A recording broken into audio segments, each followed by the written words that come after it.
nosotros hemos hablado ya de que los distintos países latinoamericanos se van a ir independizando en el transcurso del siglo XIX. Desde inicios del siglo XIX y hasta el fin del siglo XIX se va a ir produciendo de manera paulatina y sistemática una serie de independencia de los países y surgimiento de estas nuevas naciones. Entonces, donde antes estaba el virreinato del Perú, van a surgir 4 países, por ejemplo, Chile, Perú, Bolivia, Ecuador. Donde estaba el virreinato de Nueva Granada va a surgir Colombia y Venezuela. Es decir, los países que antiguamente estaban bajo una gran unidad territorial que estaba dada por los españoles, durante el siglo XIX va a ir desapareciendo esa gran unidad territorial y van a ir surgiendo nuevos países independientes cada uno de ellos.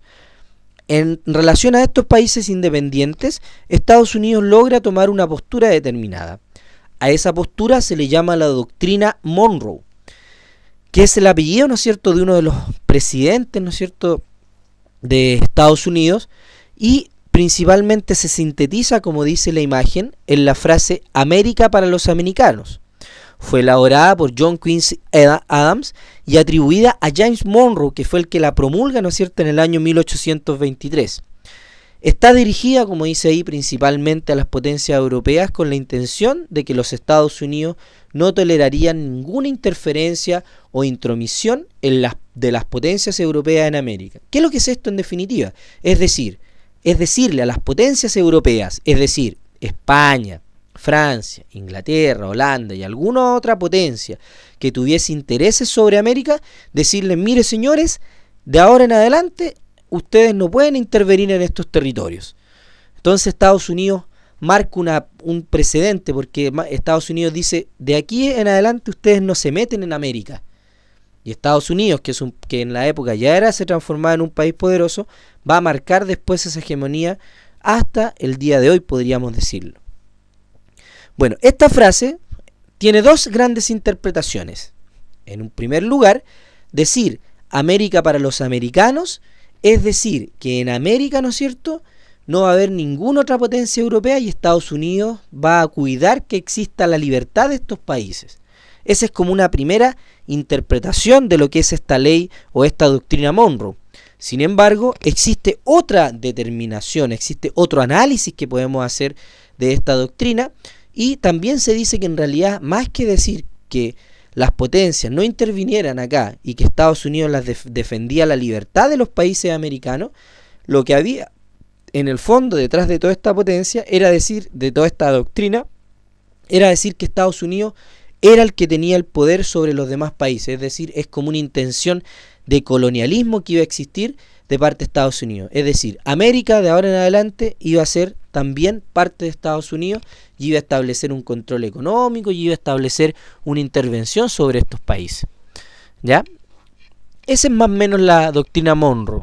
Es una posición que toma Estados Unidos en relación a los países independientes, y hay como dos visiones. Unos que dicen que es una doctrina muy buena porque Estados Unidos defiende la libertad de los países americanos, y otros dicen que es una doctrina muy mala porque significa que Estados Unidos en el fondo va a mandar y se va a apoderar de los países latinoamericanos. A pesar de esta doctrina Monroe, igual hay intervenciones como están planteadas ahí en la imagen, ¿no es cierto?, en República Dominicana, en Nicaragua y en las Islas Malvinas, de parte de otras potencias europeas. Así que la doctrina Monroe no tiene mucho sentido, sino que se va a potenciar con el correr del tiempo.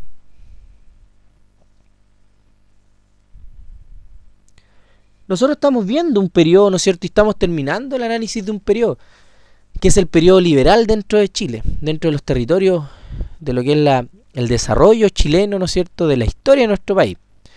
Entonces hay que tomar en cuenta lo siguiente: una vez terminado todo lo que es el proceso de la revolución, de la guerra contra la Confederación Perú-Boliviana, recuerda tú que Manuel Bulnes fue el gran héroe porque él logra finalmente derrotar a estas tropas. Recuerda a esta confederación, recuerda tú que Blanco Encalada no firma definitivamente un tratado en el cual quede absolutamente reducida la confederación, y muy por el contrario firma un acuerdo de paz que le es favorable incluso al Perú.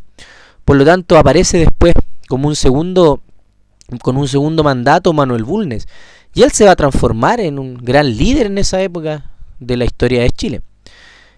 Tras la relativa tranquilidad que genera, ¿no es cierto?, el decenio de Bulnes, que fue un presidente durante ese periodo, se va a advertir, ¿no es cierto?, que de a poco el primer movimiento liberal fuerte de la década del 1820 va a ir quedando de lado y va a aparecer un nuevo grupo de jóvenes con un trasfondo más ilustrado, con otro tipo de conocimientos, pero seguían pegados a lo que era el movimiento liberal.